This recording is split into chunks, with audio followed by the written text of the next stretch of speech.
Thanks, Art. Well, it's a pleasure to be here in Kyoto. And when we started planning this meeting, it was in the snow of December in London, and it's very nice to be here in the sunshine of spring in Kyoto. What I want to do in this presentation is to talk about ICTs and climate change, and in particular to present the ITU background paper which has been prepared on this topic. The background paper has sessions which reflect the structure of this particular conference. If I could have the next slide, please. So we begin then by looking at the evidence for climate change. We then go on to look at how ICTs can serve as a cause of global warming, also how ICTs can help in monitoring climate change, how they can help in mitigating climate change, and finally, how ICTs can help in adaptation.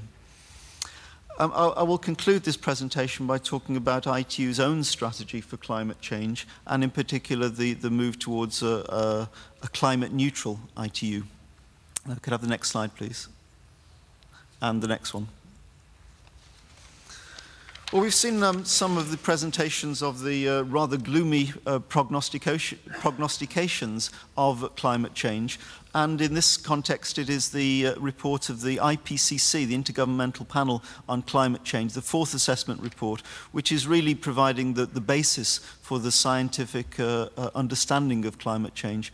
This slide, which is taken from the IPCC report, shows the three main indicators of climate change, namely global average temperature, which is rising quite alarmingly. Secondly, global average sea levels, which obviously has a big impact on the rising sea levels have a big impact on the weather, particularly in coastal areas. And then finally, the northern hemisphere snow cover, which is shrinking again quite markedly. If I could have the next slide, please. Now, ICTs are obviously a major cause directly of global warming. We saw the estimates that had been produced by various studies earlier on, studies in Japan, studies carried out by Jesse. One of the most respected studies carried out is that by the Gartner Group, which looks at the ICT sector excluding the broadcasting sector. And it's estimated that this sector produces between 2 and 2.5% of global greenhouse gas emissions, around 1 gigaton, of CO2 equivalent in 2007. The major source of this is from use of PCs and monitors, but also data centers and servers, including the requirement for air conditioning of those servers, is a major source. Overall, it's estimated that telecoms, mobile and fixed line, accounts for about a quarter of the overall ICT contribution.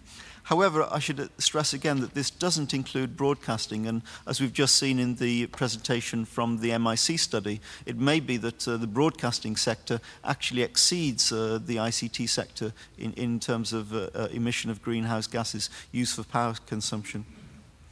If I could have the next slide, please. Well, as well as being a cause of global warming, ICTs are obviously part of the solution. And one of the ways in which they help is in providing the science, the underlying scientific basis for monitoring climate change. In session 3 of this conference, we'll be looking at how ICTs are used in different aspects of monitoring climate change, in particular the World Meteorological Organization's World Weather Watch, use of remote sensing. There's a presentation from ITU on that particular issue. Environmental monitoring, particularly important here in Japan, which is subject to many natural disasters.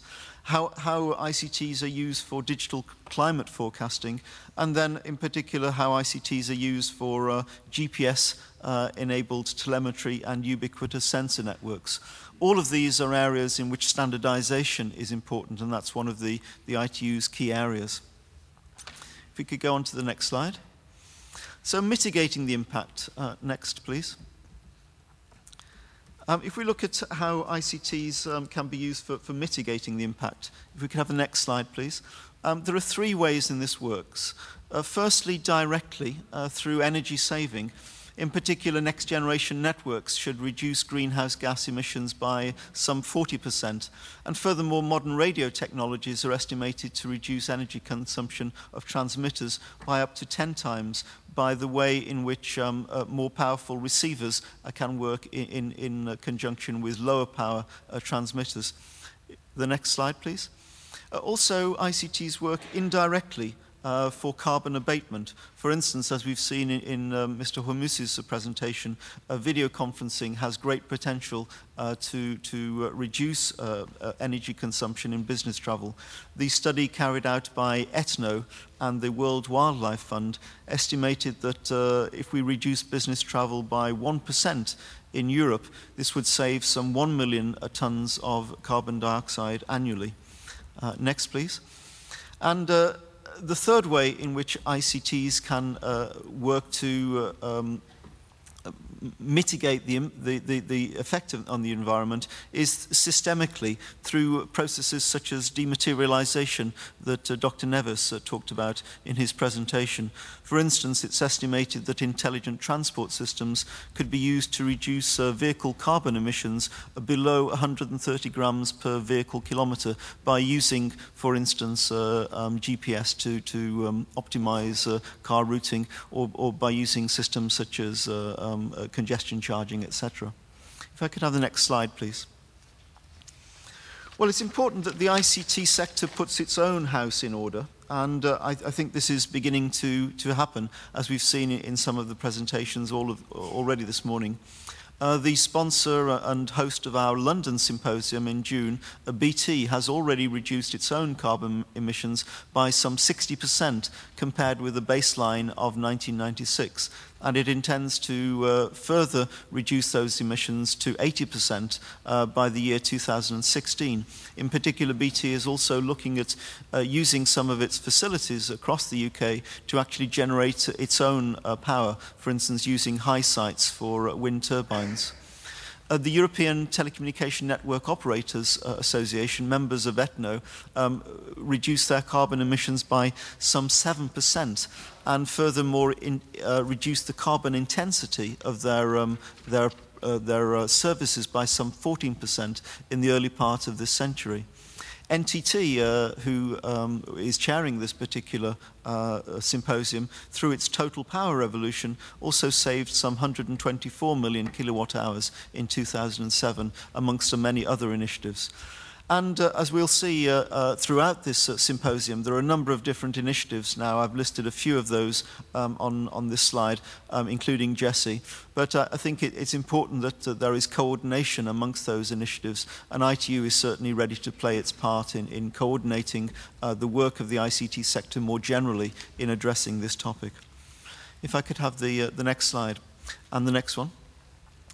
But we've seen already that it's not only the direct scope for reducing carbon emissions that's important in the ICT sector, but also how we use those ICTs for reducing carbon dioxide emissions in other sectors of the economy. Telstra, for instance, used video conferencing to save some 4.2 million tons of, thousand tons of CO2 in 2007. Secondly, if you could go on to the next slide, please. Through flexible work arrangements, it was estimated in the ETNO study that some 1 million EU workers could save up to 1 million tons annually of CO2, not only by telecommuting, but also by more flexible work arrangements. For instance, a so-called nomadism in the way that they use ICTs. There's an interesting study in The Economist this week's edition on the concept of digital nomadism. The next slide. And if we look also at intelligent transport systems, we can see that in-car systems can assist in so-called eco-driving to reduce carbon dioxide emissions by up to 20%. This was one of the findings of the ITU's fully networked car workshop that was held in March of this year. This particular study comes from Toyota. And the next slide, please.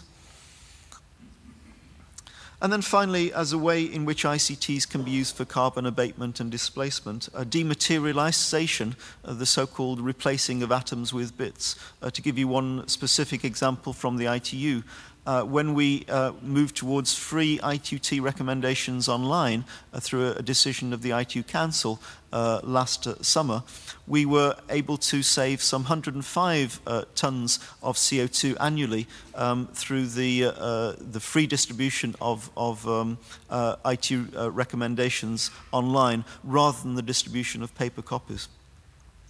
If we could have the next slide. The final session of this conference will look at using ICTs for adaptation. Sorry, the previous slide, if we could look at that. The main ITU role in this area is through telecommunications ICTs for disaster preparedness. There's a number of ways in which ITU is involved, not least through the implementation of the Tampere Convention on Emergency Telecommunications. But all three sectors of the ITU are involved in different ways in disaster preparedness.